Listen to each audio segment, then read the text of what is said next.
Hey guys, how's it going? It's your boy MKS here, back here with part 2 of my shopping list, wish list, or whatever you want to call it for Inter Milan for Christmas. I suppose these are part of my Christmas dreams or shopping list or wish list or whatever you want to call it. Part of which it would be for people to support my channel, which I really appreciate, and I hope, especially Inter Milan fans, but even fans of Italian football generally, Celtic fans as well, as I hope to make a partnership between Italian football and Celtic, and also football fans generally. But will support my channel. But I welcome all support of my channel as ever. Sorry for the plug. But anyway, I'll try to keep these videos short and sweet if I can. I do try and keep them short and sweet if I can, but so I'll try and get to the point. So here are some of my dreams continued from part 1. So I hope you'll check out parts 1, 2, 3, and 4. Hopefully, once I finish this one, I'll take a long walk to coffee morning, as I actually call it, a tea morning, because I don't drink coffee. I drink tea. I'm a tea drinker. I think it's a mindful place where anyone can sort of go and unwind or whatever, but all for free as well. Anyway, I'm going to try and get to the point. So I'll say this is part 2, and it's from ideas number 11 to 20, and I'd love for Inter Milan fans or football fans generally, as I say, to chip in any of your thoughts. So here goes. So number 11, I'd love for Inter Milan to learn all they can and see what they can do to build the most successful team possible, and basically learn whatever it takes to make a modern, successful football team. Possibly learning especially from, or even their arch rivals, AC Milan and other Italian teams, and just basically learning as much as they can and seeing what it takes to become as successful as possible. I love for Italian teams to attract best possible players, coaches, managers, and that kind of thing. Hopefully with the right investment, they can bring in the best possible players, coaches, managers, scouts, and whatever, coaching staff, and whatever it takes to build a world-class team, as close to world-class as possible, and as world-class as possible, hopefully. And on that note, I'd love for them to have investment from InvestCorp. Now, with InvestCorp, is something I forgot to say in part 1, actually. InvestCorp is, if I could pronounce it right, Bayran's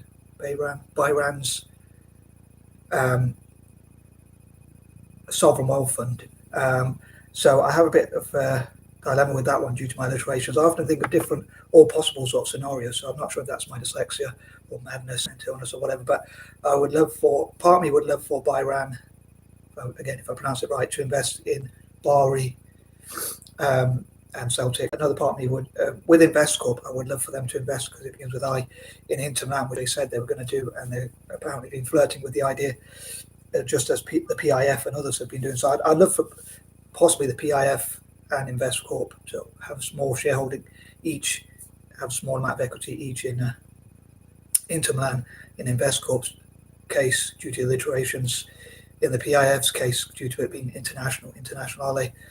I'd love for Inter Milan to get as much investment and sponsorship, and basically as much funding as possible from all possible sources, most importantly being legal.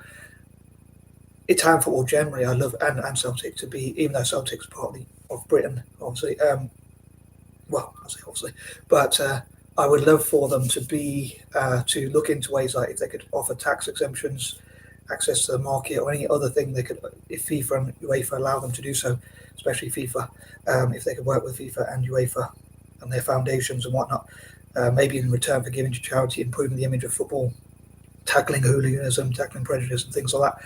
And also I'd love for Italian football and Celtic to be military neutral. So I know there was, Russia, for instance, have been banned from football and sports generally and things like that. But I would love for, I think there's an argument that that's quite unfair, because other countries have invaded people, but they didn't get, I don't agree with their actions in Ukraine, but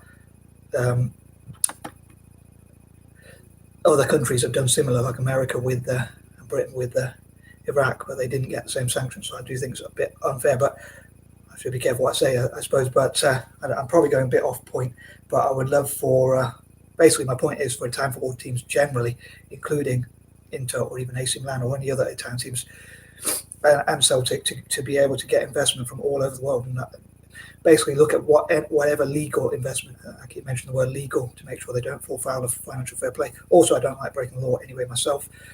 So I hope they'll do everything legally, discourage prejudice, hooliganism, violence and things like that generally, and that kind of thing, and do good causes like tackling domestic violence and things like that, and abuse and whatnot. So having good values. But anyway, getting to the point, sorry. Another thing is I'm stuck in two minds, because part of me would love for Malaysia to invest. I'm not sure if I would love for them to invest in AC Milan or Inter Milan or even Monza, but I'm thinking of all the different scenarios due to alliterations again. So it begin with M, but I'd certainly love for Indonesia and India to invest in Inter Milan. So that would be at least 2, if not 3 BRIC nations, nations from the BRICS nations rather, investing in Inter Milan. I think that'd be pretty cool. But again, all possible international companies that begin with I, and any company that could legally invest in, have a small shareholding each. I suppose it would be a small shareholding or even equity each, because if there are so many different investment vehicles or investors investing as individuals or as organizations, companies and whatnot, investing in Inter Milan. So again, I'd love to see what Italian football can change. I think it'd be interesting if someone like Scaloni, I forgot his name, basically the guy who took Scaloni, I think it is, who took Argentina, helped Argentina to success. I know the players had a lot to do with that, but who helped Argentina. Basically, he was the manager of Argentina when they won the World Cup. Recently, I think he still is the manager, but if he leaves Argentina, it would be interesting if people like him came to manage possibly Inter Milan or Italian team.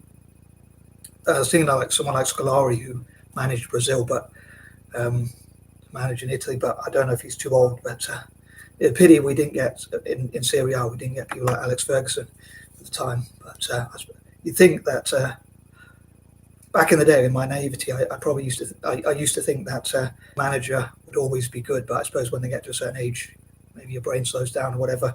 So obviously managers like Arsene Wenger, who was very good, Fergie and people like that, obviously get old. But on that note, I'm going to leave that point number 11 on one more point, which is sort of a question, which is for Italian football fans, including especially Inter fans, for this video or for these videos, and that is, who would you like to see manage, coach and play respectively in Serie A, and what scouts you think would really help as well, if you can think of any names of scouts as well, if you've heard of any. Anywho, moving on, number 12, again, I would love for the club to work on anti-bullying, tackle domestic violence and things like that. Again, I love for Italian teams to do that generally. Number 13, I hope these videos aren't too cringeworthy. Number 14, I hope the club can solve problems. I'm going through this list quite quickly because I know I took quite long. I explained point number 11 in quite a lot of detail, so the video is, as per usual, longer than planned. Number 15, I talked in part 1, point number 5, about what I'd love to read and listen to Inter Milan fans about any of their dreams for Inter Milan. But I thought I'd talk about mine. As a fan of Italian football, I'd love to see Italian teams do well in Europe and internationally. Inter's already won in the past under Mourinho. They won the Champions League and World Club Cup, and I'd love to see Italian teams generally get to that level. As I'm very mad, I was going to say a bit mad, but very mad, I would love to see any Italian team really, whether that's AC Milan, Inter Milan, Roma, or even their bitter rivals, Juve, doing well, whichever Italian team possible. Number 16, again, I think of different scenarios. So I know I talked about AC Milan last week, but as I mentioned in part 1, I was thinking it'd be quite interesting if Mbappe went to Inter Milan, because he said he's an AC Milan fan. But if Inter Milan did get so much investment, let's say, I wonder if he would go for the money, as modern players seem to do.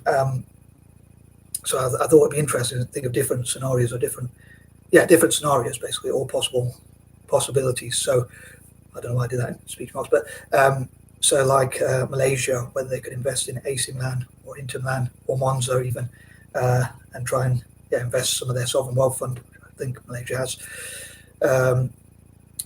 But yeah, all possible countries having sovereign wealth funds and investing in Italian football and Celtic as well. I think that'd be pretty cool. Yeah, I try and think of different all possible scenarios. It'd be interesting if 2 or even 3 of the BRIC nations, as I say, Malaysia, India, and Indonesia, especially the latter 2, invested in Inter Milan. But as I say, I think of lots of different scenarios. Bahrain, for instance, as I mentioned earlier again, I'd love for them to invest in Bari due to alliterations and things like that. But because their sovereign wealth fund is called InvestCorp, I would love for them to invest in Inter Milan. Number 17, on that note, I wonder if there are some sort of legal loopholes where investors could use different names. So there are rules where you can't invest in more than one team in the same competition. So for instance, a company wouldn't be able to invest in AC and Inter Milan, obviously, because they're rivals. It probably wouldn't really work because they could deliberately pull investment from one and give it to the other. So they have to basically, for that sort of reason and those complexities,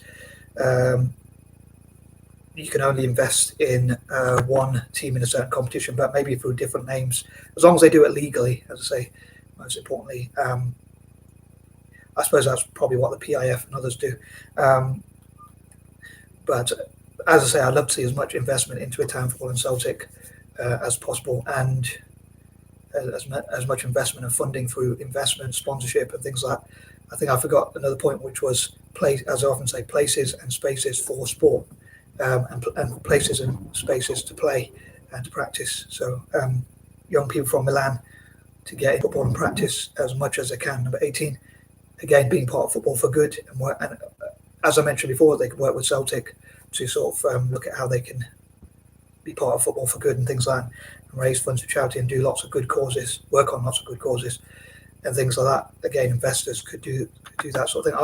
I often think, what if football clubs could give, let's say, 10% of their revenue, or even, which one would be higher, revenue, let's say, or profit at least, to charity, and in return be able to acquire as much investment as possible. Because the argument could be, and again, I know I mentioned this point a while back, but the argument could be that the reason why there's FFP is because of some people would argue FFP is important, or there's too much money in football because it sort of makes people greedy or whatnot. But if at least 10% of it went to good causes, I think that could be argued that it would still be doing a lot of good.